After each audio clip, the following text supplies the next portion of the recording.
Twisted. This is Mark McNease in New Jersey with my co-host, Rick Rose in Shreveport, Louisiana. And you're listening to The Twist. Welcome to The Twist, everybody, America's only clothing optional podcast. This is Mark, and I am here in New Jersey on a gorgeous day. Rick, what's going on in Shreveport? What's it like there? Hey, girl. Hey, Mark. What's up, Mr. McNease? I'm here in Shreveport. It's beautiful here as well. It's been sunny all weekend. You know, we talk because we're just nearing the 4th of July holiday, and usually we're in miserable 100-degree weather by now, but we were walking, some friends and I, yesterday, and it's just glorious. Probably 87 degrees, a little bit cool, and feels great. It's amazing, girl. And I'm laughing because I want people to know we don't call each other girl. We are gay men who don't do that. What, bitch? We sure do. No, do you remember Mary back in the 80s? It was like yes, Mary this and Mary that. And I was from Indiana. I moved to LA when I was in my early 20s. And I will tell you, I was glad that I had a formed identity already from my life in Indiana, because I'm not putting it down, but I just never did the girl Mary thing. It's not who I was. But anyways, Rick, we're having fun with it. It is, because it's the end of Pride Month. We should point that out yesterday. Well, actually, this week will be the 49th anniversary of Stonewall. So I think it was the 49th running of the LGBT parade in New York City, a city you and your husband have recently moved out of, girl. But you know what you just said? You talked about the 49th running of the parade, and I had this vision like we're running like the running of the bulls, only we're being chased by a bunch of queens. My God, it kind of is that way, sister. Angry queens coming after us. The bitter bitches after us. They will after they hear this. They'll totally come after us. I think I'm going to continue the girl thing all show long. Maybe I better not. Well, I can't do it naturally, but some people can, and we're not making fun of those that do, Mark. No, we're not. It is cool. Life is a tapestry, and I love every little accent. Now, you're so Carol Kane. Well, no, but I do sound gay. I know I sound gay because gay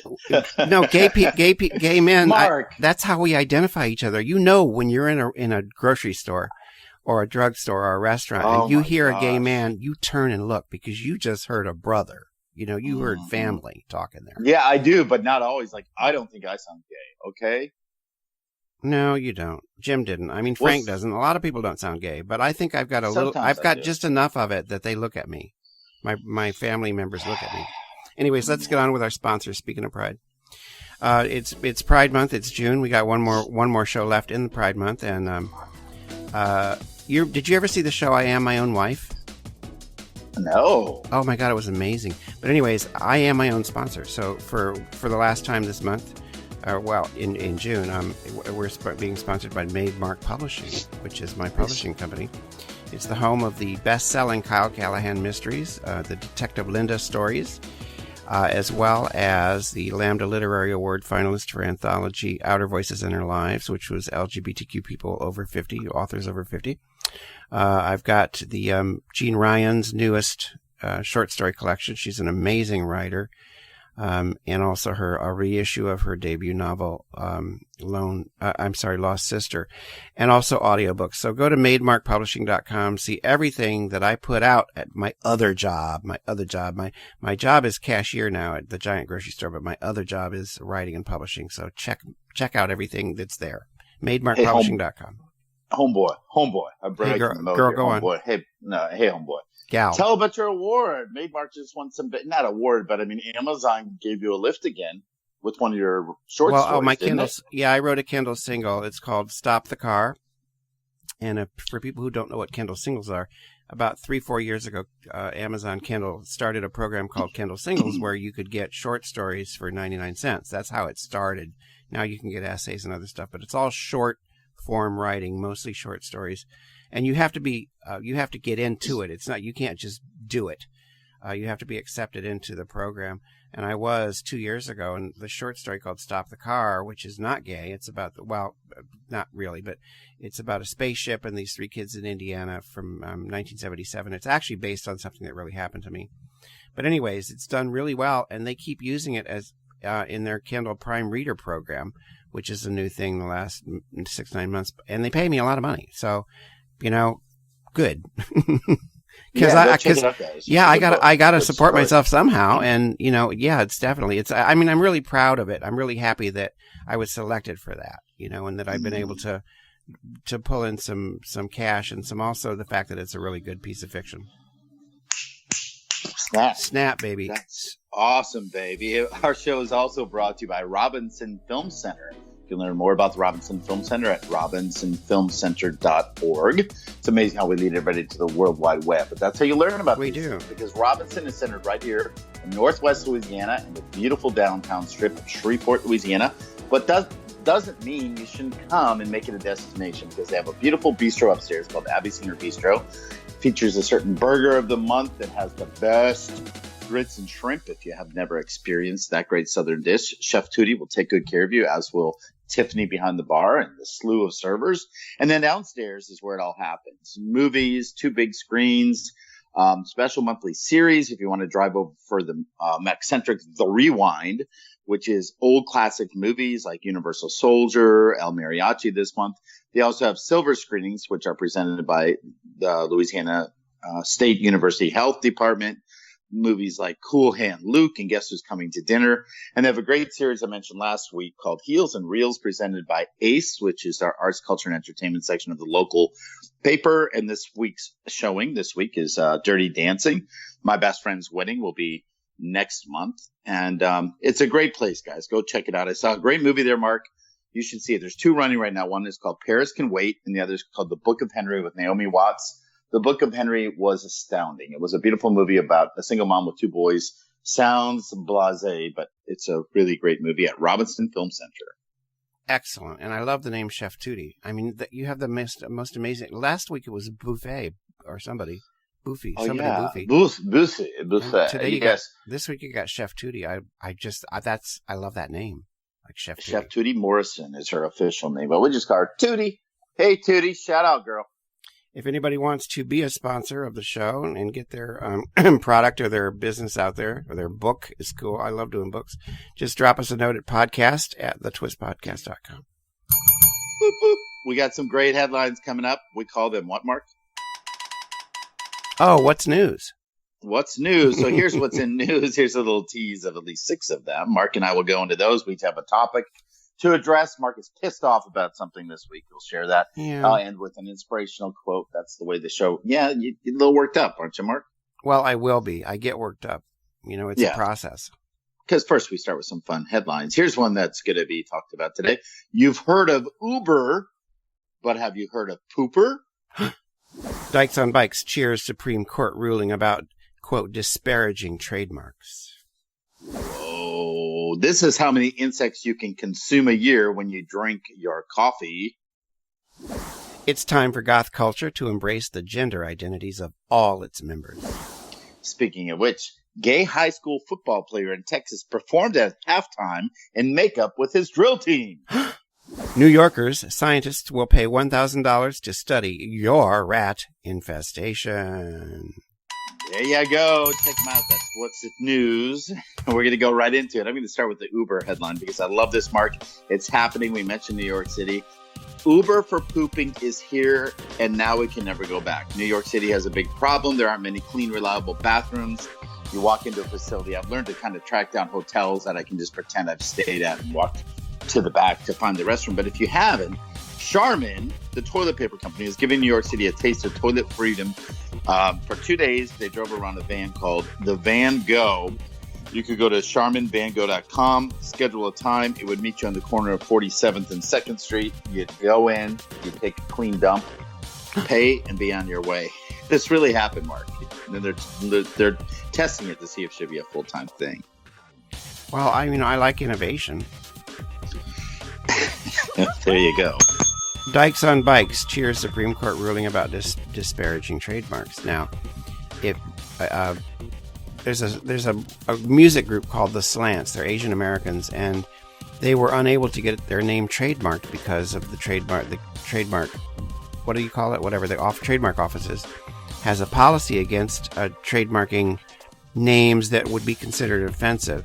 Well, the Slant said this violates our free speech. They took it all the way to the Supreme Court and they won.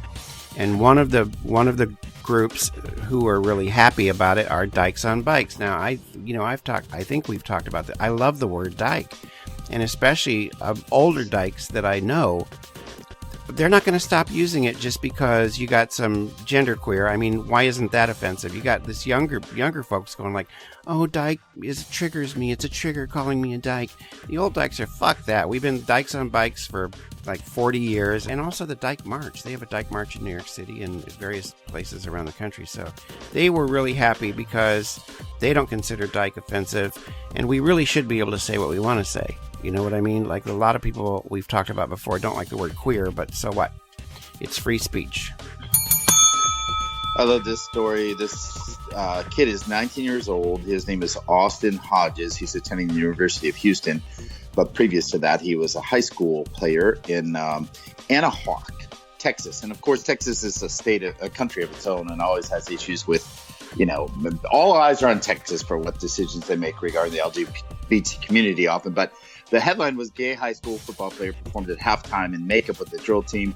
Austin Hodges actually wrote this story for Outsports, which I just loved. And he talked about he would go play, then at halftime, he would take off his, still wearing his uniform, actually. He would head over to the other side, apply some makeup, and get ready to do high kicks and splits with the drill team. He was the only guy in his school district to be on the drill team. And he loved it, and it was well appreciated. One of his favorite stories, he talks about coming out in this essay, which check it out at Outsports. But he says he was in a sex ed class, and they had a quiz, and the question was, how could you prevent getting a girl pregnant while having intercourse? And the way he came out to his classmates, his reply was, I'm gay, so I don't have to worry about that. He's a great guy, great sense of humor. Check out the story in Outsports.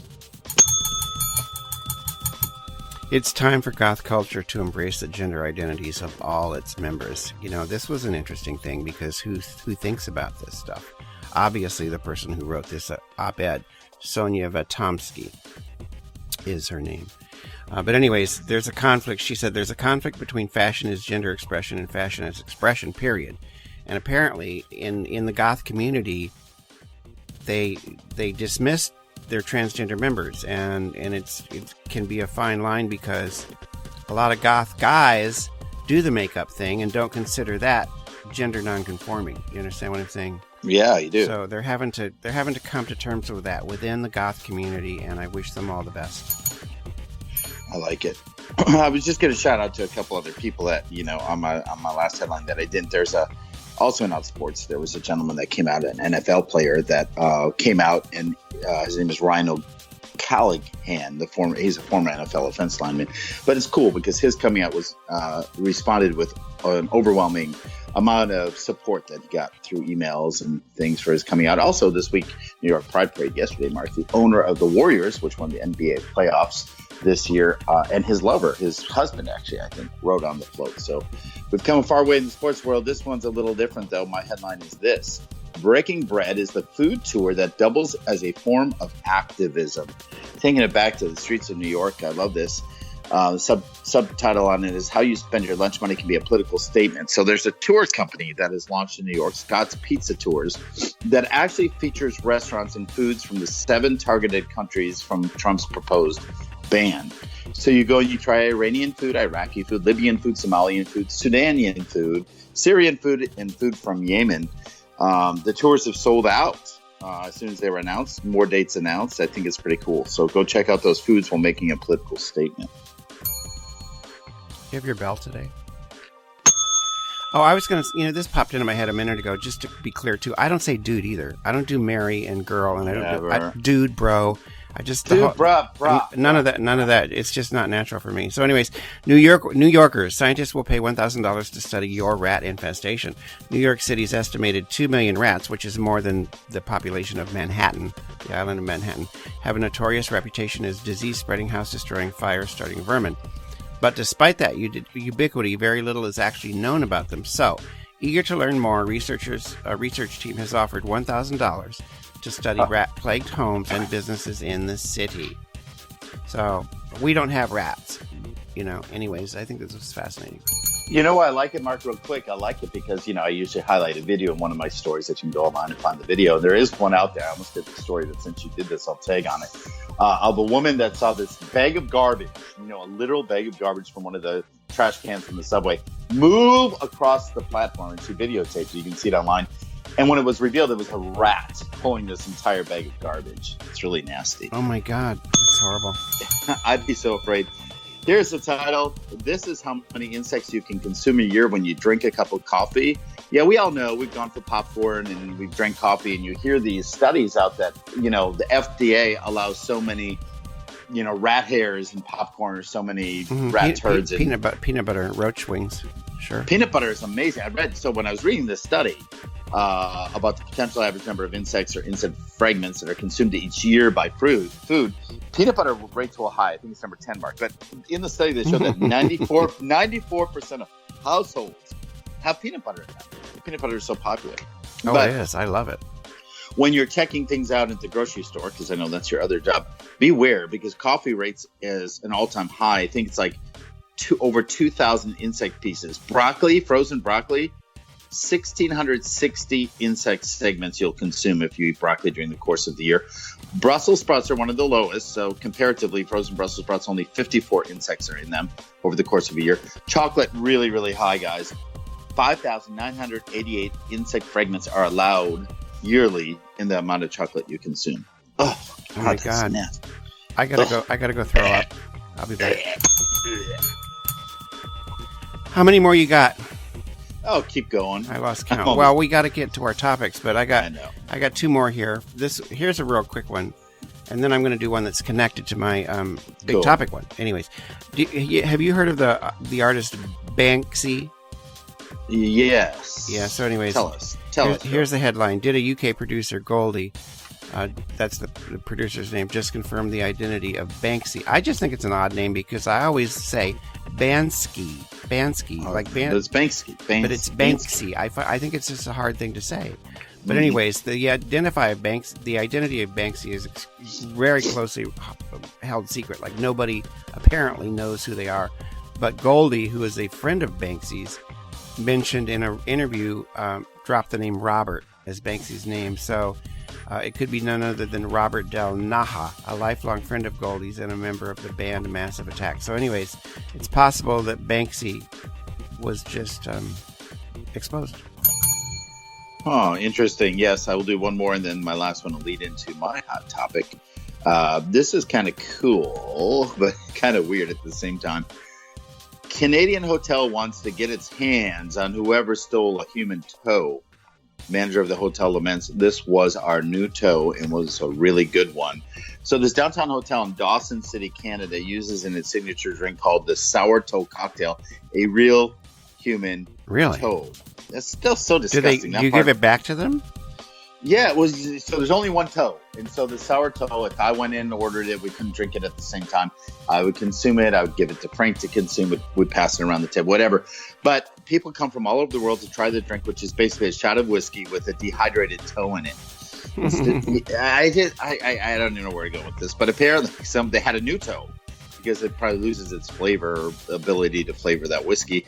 And someone came in and stole it. They think they know who it is. They're still trying to track the guy down. But the Sour Toe Cocktail in Dawson City is not happening right now due to lack of toe. Girl, that's disgusting. Oh, girl. Now, my last two, well, actually, one is about what today is its anniversary. I'm gonna surprise people with that. But this is related. The appeals court allows the worst anti-LGBT law ever to go into effect in Mississippi. This law was passed 2 years ago. I got put on hold by a judge saying that it was discriminatory. And the appeals court, a 3-judge panel on the Fifth Circuit just said that they could go ahead with this law because the plaintiffs had not demonstrated that they were actually discriminated against. So I'm going to keep it short. This is a horrible law that it basically allows merchants. It's not about a florist saying, I'm not going to do flowers for your homosexual wedding. It allows any merchant to say, I will not serve you, I will not provide you this product because you offend my religious beliefs. So if Frank and I wanted to go to a hotel and the hotel owner says, "Oh, sorry, we don't let homosexuals stay here," they can do that under this law. Now, it hasn't happened yet, but it could happen. The law allows that. It also allows people, and it's not just gay couples or gay people. It's also, I don't like interracial shit. So I'm not going to put up a black man and a white woman. That would be sued instantly. But it's horrible, and it's put us in the position of saying, are we really willing to go to Mississippi to see my family? Because it's not just that it probably wouldn't happen to us. Okay, that's great. It's nice to have that kind of privilege. But I don't want to give money to the economy of a state that looks at me that way. So it's horrible. Well, I totally get it. I mean, living in Louisiana, I struggle with that all the time, but the decisions made, and I'm like, why do I still live here? So I'm just over the border into Texas. Won't be much better. Or just under the border of Arkansas, Mark. Won't be much better, but I understand. But you don't have a law like that in Louisiana. No, we don't. Thank God. But we have a horrible, horrible, whatever he is. Who is he? Secretary of State or whatever he is. Just horrible, man. Wretched. Here's my last headline, and I'll go right into my hot topic. You may have followed this, Mark. I don't know. Today seems to have a New York City bend. A lot of our stories relate to, the largest city in our country, and that only makes sense. But the title is "An Assassination 2061 Years in the Making." Oh, I know. Oh, yeah. Johnny Depp. Oh no! This controversy is about the public theater. Play. Yeah. Talking about the same thing. Trump, Julius Caesar. So Greg Henry is an actor, and he portrays a Trump-like Julius Caesar in the Public Theater's production of Julius Caesar.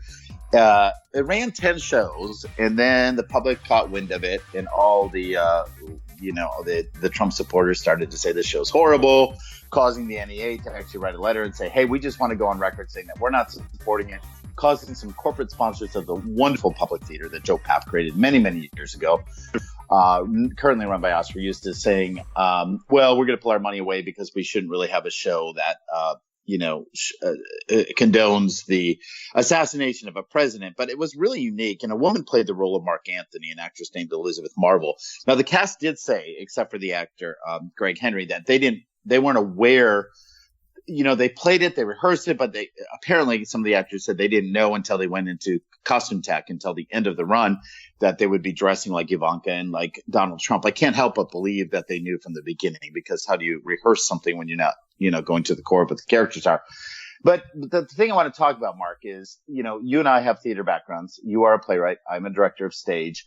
And a lot of people came out on both sides. Those naysayers saying, oh my God, how dare you do it? This is like, the redheaded comedian all over again, condoning the murder of the president and his public money. And then other people came out and said, this is just terrible.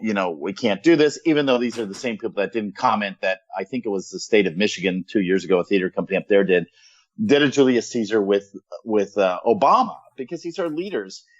Nonetheless, everyone forgets that Shakespeare is not condoning assassination in this play. He's actually in the piece of Julius Caesar saying assassination is what could lead to the end of the world, and it's not a good thing. So it's very interesting what's going out. Now, why I comment on this as a theater artist, it's like, what piece of theater, and there was a writer, I think he's from, what theater company, somewhere in Los Angeles, basically saying, what piece of theater doesn't ignite emotion and feeling and piss you off? That's what theater does. That's what we do. There's another school of thought that says, hey, come on, this should be an awakening that theater should also have conservatism and not just tell liberal thinking stories. So it really, for me, Mark, was a chance to look as someone who works in grant writing and for years has supported theater, as well as a theater artist that wants First Amendment rights of expression, to kind of take a look at it. Now, contrary to that, you remember the Fountain Theater from Los Angeles? Yes, on Fountain. On Fountain, right. On May 21st, I think, they were supposed to close a play they're doing called Building the Wall, which actually launched in Santa Fe, came to LA, and now it's been extended. It's not closing. It will run, I think, 4 or 5 extra months into the end of August. It's a best-selling show, one of the best-selling shows they've had in their 27-year history. And this show talks about what will happen when Trump builds a wall and, gets rid of immigrants into the United States. Contrary to what happened with the public theater, this show is getting rave reviews and people are going to see it. So it's just a commentary. Just wanted to share. What are your thoughts? Well, I think that it reminds me, theater has always had agitprop as part of it, and it's Shakespeare. It's not like they're not changing the text any. But right. No, I think it has its place, and it should just go forward. I'm not big on censorship at all. Even this ridiculous thing Kathy Griffin did.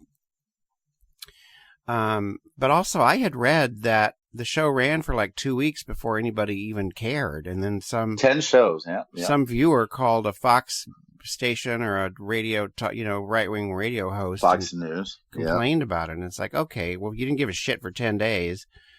I mean, personally, I'm so over Trump and tired of Trump that I would probably, once I knew, I don't go to the public theater anyways, but just for, not because I don't like it, but I just don't go.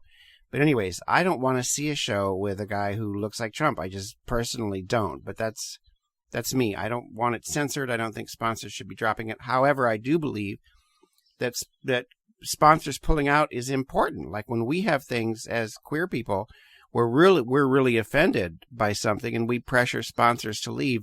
I don't have any problem with that. I have no problem with that. If the sponsors feel like it's going to harm their brand or they want out of this, I actually support sponsors pulling out of shit because we do it all the time. You know what I laughed at, though? The irony of the NEA making a comment to wash its hands of it when they're fucking being threatened by Trump anyway. So what did they have to lose? I agree. I totally agree with what you're saying, but that part of it got me. It's like, who the hell? They didn't fund it. Why did they have to come out and point out that they didn't fund it? Of course they didn't fund it. They don't have the money. And who are they trying to protect when their ass is on the line anyway? It's funny. And bottom line is theater's theater. What do you expect?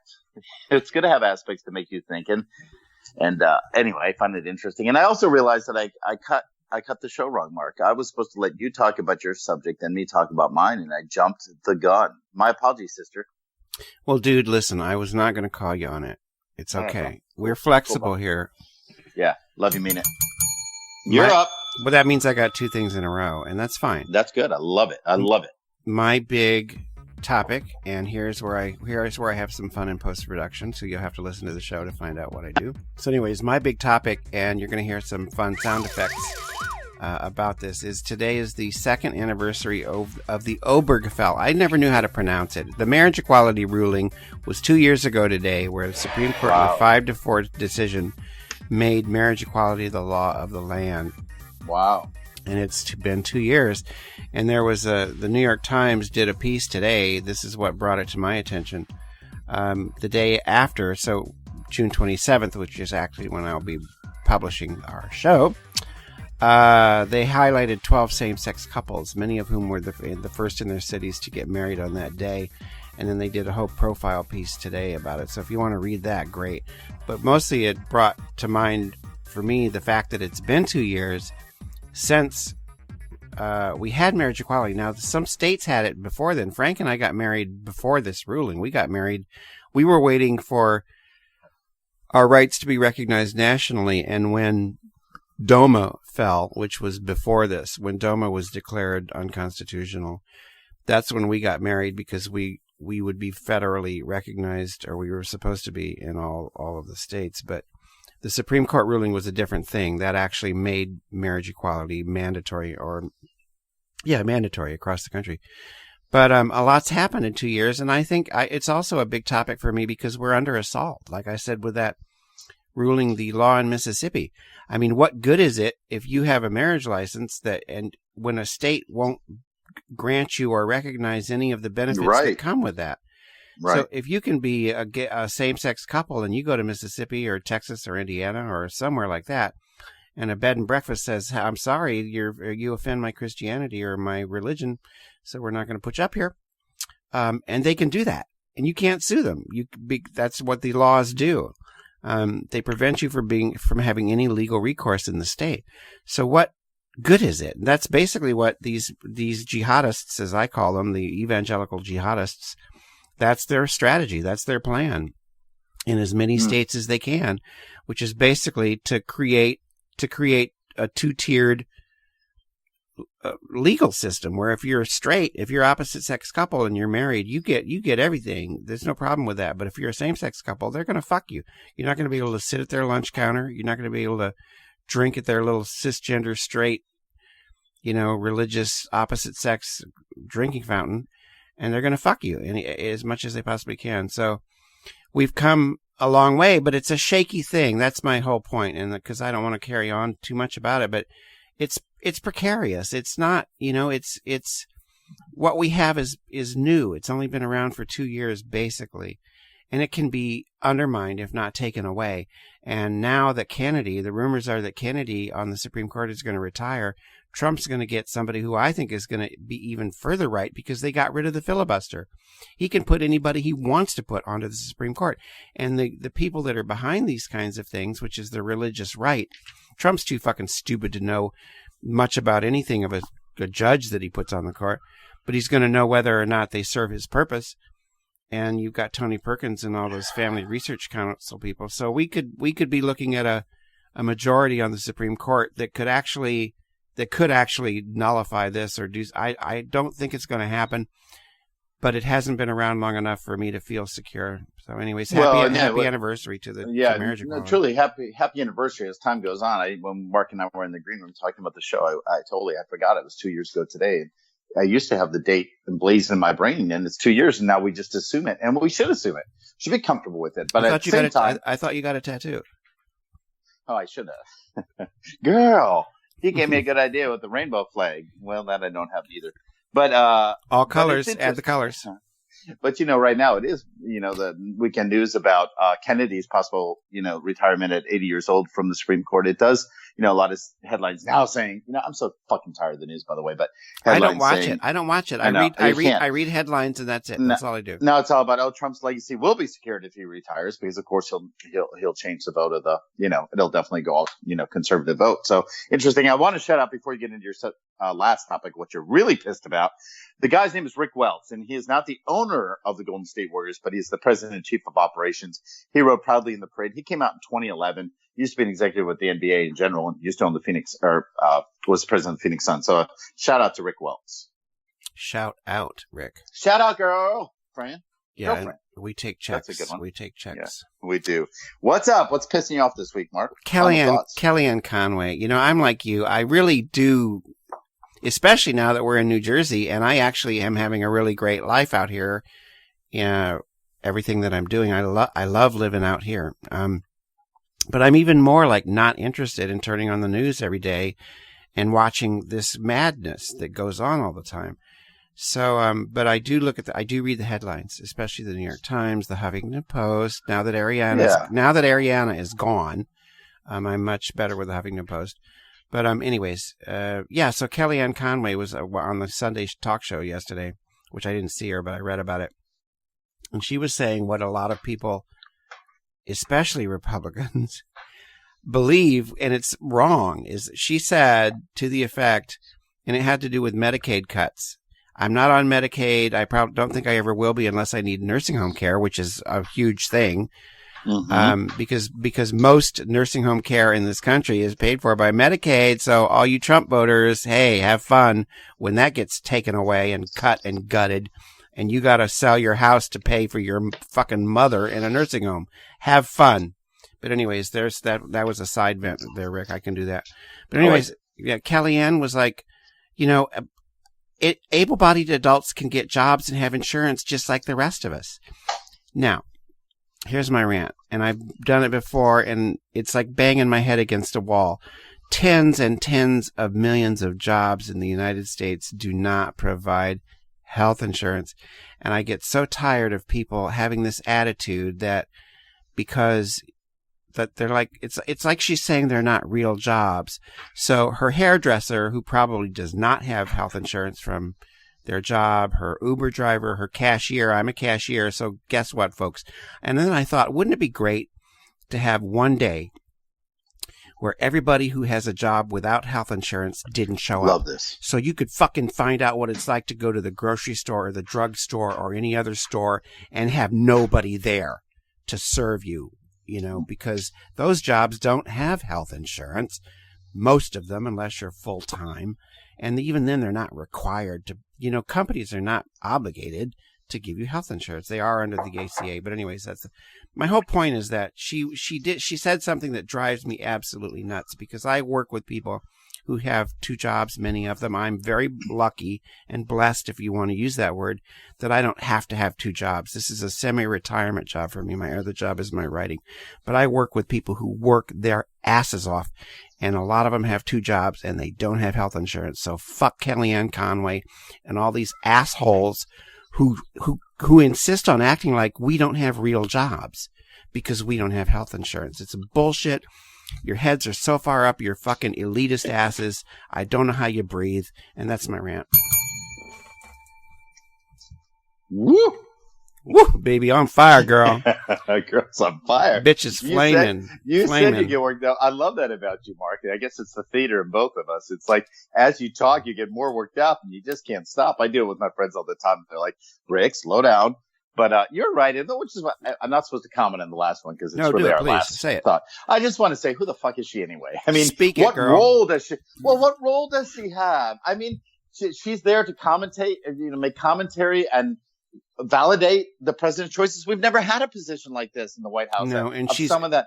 Who cares? No, and she's rich, and like all rich people.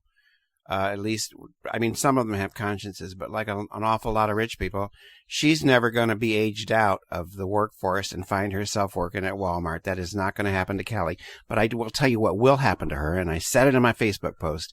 She's going to end up in a fucking nursing home like everybody else. And with Medicaid gone and gutted the way she and her friends want to do, whoever is responsible for her, hey, go bankrupt, man. I don't give a shit. Well, it's interesting. This is a week in history, as you highlighted earlier, the importance of today with, marriage equality. This is a week that these Republicans that are questioning healthcare in general, we need to get behind and support them, as well as the Democrats that are doing it, just anybody that's doing it. This is a very important week in history. It is. I think they're going to cave because they always cave. When's the last time Republicans thwarted their own party, out of conscience? So this is one of those roller coaster things that I won't get on. Like everybody's like in the news, like, oh, Heller's against it and Fiverr against it. And, maybe it won't pass. It's going to pass. They're going to cave. And I hope I'm wrong. Next week, you can tell me that I was wrong, please. God, I hope so. Here, I'm going to hit that bell. All right. We're going to end with a quote for the show. And of course, I'd like to tie it in with something we talked about. And this kind of ties together what you just did, Mark, but also in the theater world. It's quote by Albert Camus, a Frenchman. Camus. It's Camus. Is it Camus? Oui. Oh, geez. I guess I'm going to Google it while you talk. No, you Google it because now I feel stupid because I should know. No, it's not your. No, I didn't know either until I heard a really smart person say Camus. You heard a really dumb girl say Camus. But you're right. It is Camus. It's got to be. It's a Frenchman. Is that it? Albert? Camou. Camus. Love it. Anyway, this is a quote from Albert Camus. I love this quote. It's very short. It's one line. Always go too far because that's where you'll find the truth. I love that. No, I love that. No, but Rick, keep talking. I gotta know this before the show. Hang on a second. I'm going to Google. How do you pronounce Albert? How do you? Camus. Camus. That's how it is. How to pronounce? Here it is. I'm not the only one. It's a big Google search. Okay. Oh, but they're all like videos. I'm not going to, anyways. Oh, well, no. Albert Camus. It is French. You got Albert Camus. So in French, you would say Albert Camus. Yes, and in French, in Louisiana, we say Albert Camus. But no, you're right. And the quote one more time. Always go too far because that's where you'll find the truth. It is, Rick, and we do it every week on the Twist. Thank you for joining us on America's awesome. only clothing optional podcast. Hey, next week is the big 4th of July Twist. So boom! Get ready. Fireworks sound effects. I'm ready. Bye, folks. See y'all. Thanks for joining us. Bye, Mark.